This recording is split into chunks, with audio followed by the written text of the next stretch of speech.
Anak, maglinis ka nga dito. Mamaya na lang, Nay. Tinatamad pa ako. Hala, ano tong hawak ko? Cellphone mo? Sisirain ko to pag hindi ka pa naglinis. Sige, Nay. Maglilinis na ako. A few moments later. Nay, aalis ako. Gagala kami ng mga tropa. Kita mo to? Sisirain ko to kapag umalis ka. Sige, Nay. Di na po ako aalis. Manahimik ka dito sa bahay, Anak, bigyan mo ako ng pera. Nay, wala po akong pera. Magsasalita ka pa? Alam mo na gagawin ko dito. Ito na yung ATM ko. Kuha ka na lang ng pera dyan. Mabilis ka naman palang kausap eh. Bawal ako gumala. Wala pa akong pera. Buti na lang may jowa ako. Nay, pwede ko pa papatayin jowa ko? Bawal na kayo magkita ng jowa mo. Sige, Nay. Papatayin ko tong halaman mo. Okay lang. Mapapalitan ko yung halaman. Mapapalitan mo ba tong cellphone mo? May pera ka ba?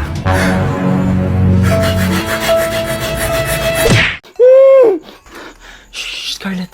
Tatakas kita, ha? Scarlett? May kausap ka ba? Nandiyan na si nanay. Bilisan mo. Paparating na siya. Bibilisan ko na. Scarlett! Scarlett! May kausap ka ba? Huwag kang maingay dyan, ha? Scarlett, tara na. Tara na, tita. Tita, buti na lang dumating ka. Hindi ko na kaya mga pinagagawa ni nanay. Hi, Scarlett. Nay! Napakahayap mo, Susan! Oo, hayop ako. At least madaming pera. Huwag kang mag-alala, hindi kita sasaktan. Hindi ko na din kayo mga pinagagawa sa akin ni Susan. At ikaw, Scarlett, ipapakain ko sa'yo yung lason na binigay mo sa akin. Nay, wag po! Halika! Isubo mo tong lason!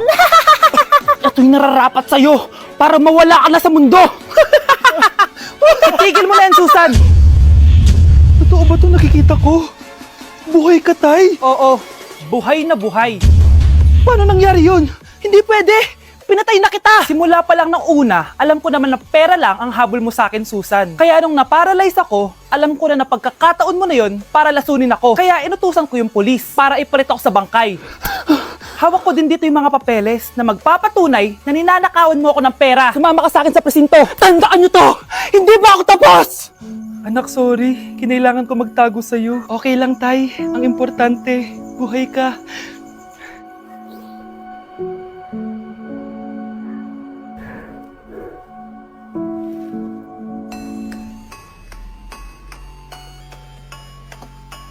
Nay, nandito po yung boyfriend ko.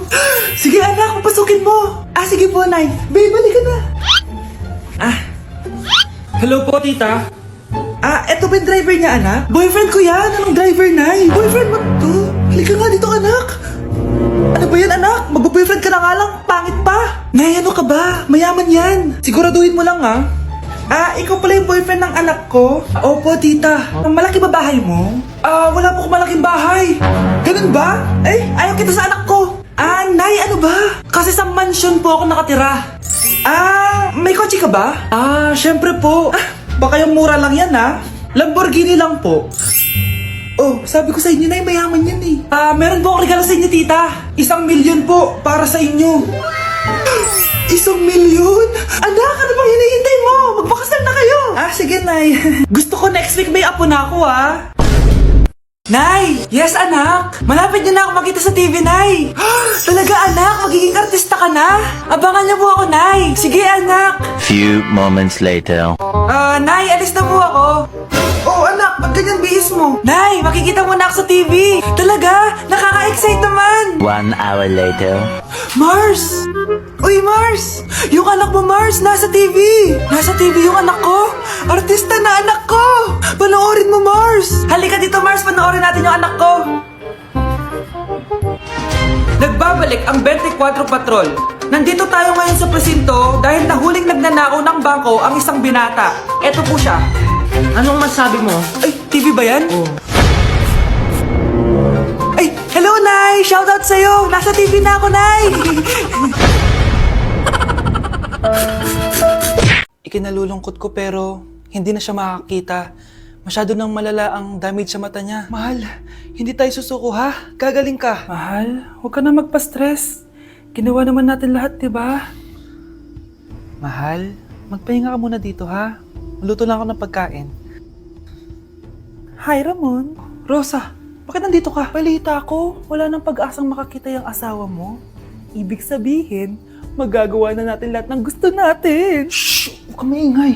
Masisira plano natin. Sinasabi ko na nga ba, may pinaplano kay ni Rosa. Mahal, kain ka na nito paborito mo. At talagang hinahayaan mo lang dito si Rosa, ha? Ano ba?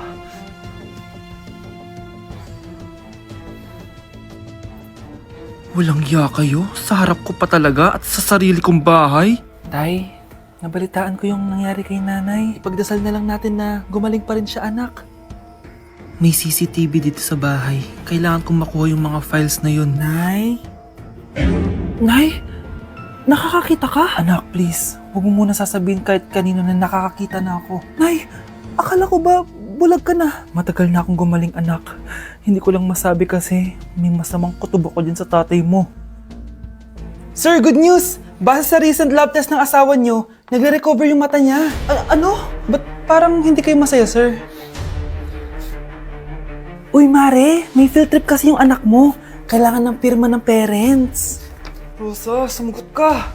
Kapag pinirmahan mo to, akin na lahat ng mga kayamanan mo. Oh, pirmahan mo na. Tita, wala naman ako field trip ah.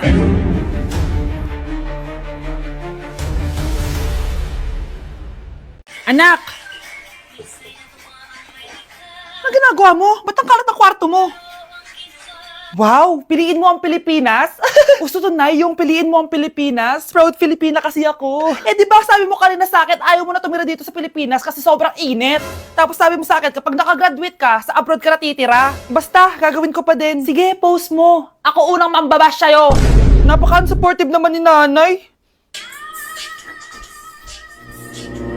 Ano yan?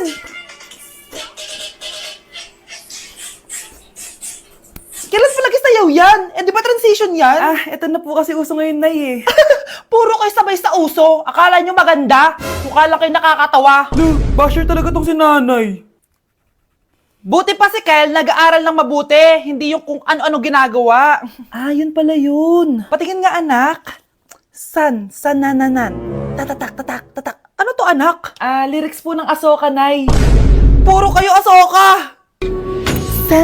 Sanananan. Ang galing talaga ni nanay. Jari paban.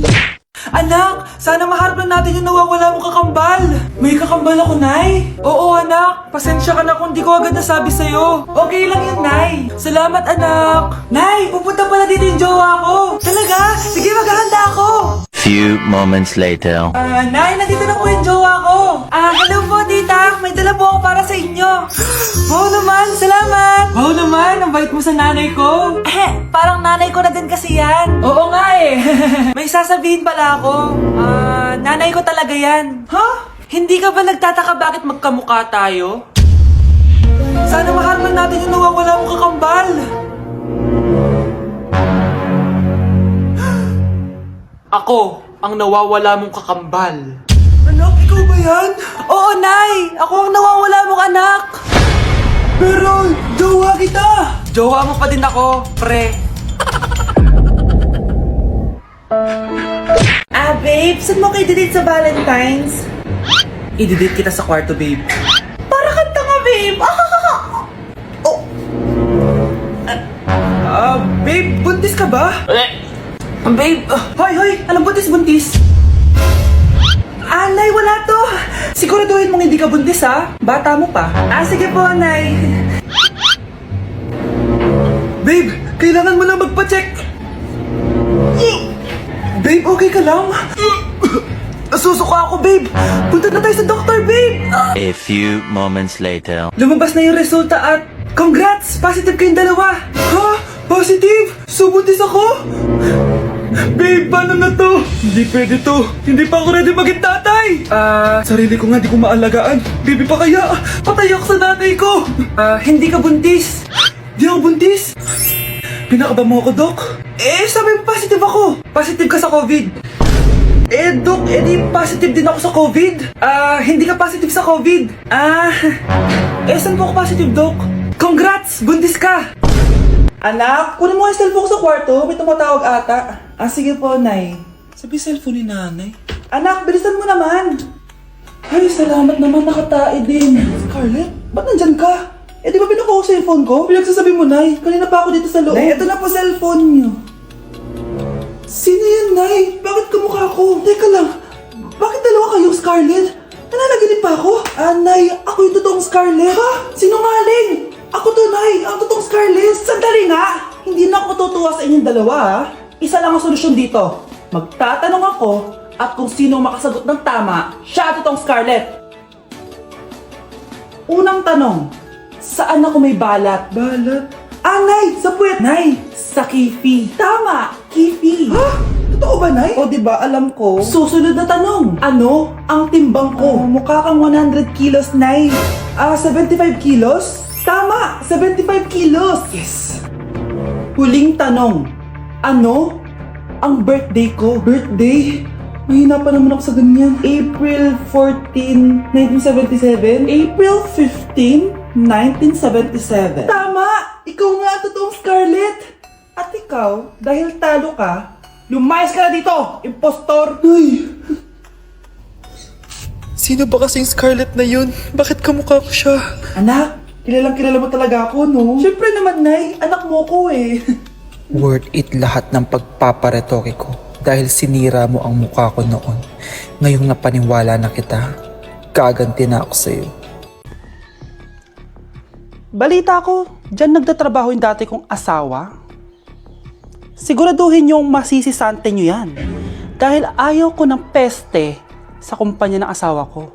Naintindihan?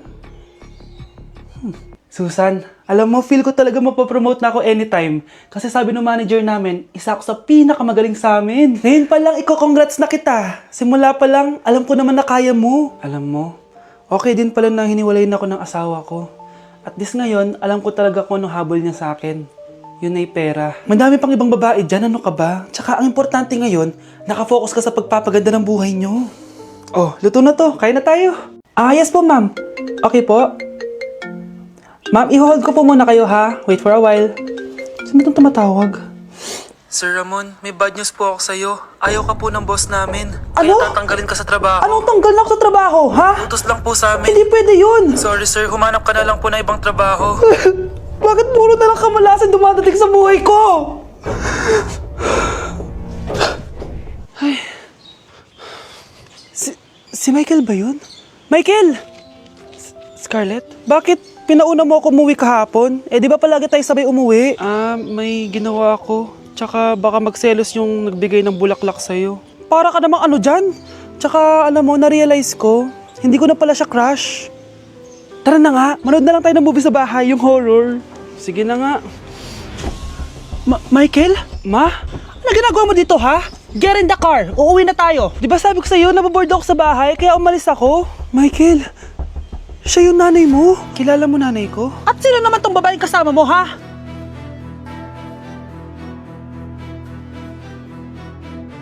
Kakagising ko nga lang pala mga mare. Charot lang, kanina pa ako gising. Habang tumatae nga pala ako mga mare, bigla akong may naisip ng pagkakakitaan. Kaya naman nagpahatid na ako mga mare sa malapit na grocery sa amin. Bagong-bago nga pala itong naisip ko mga mare at wala pa nakakagawa nito.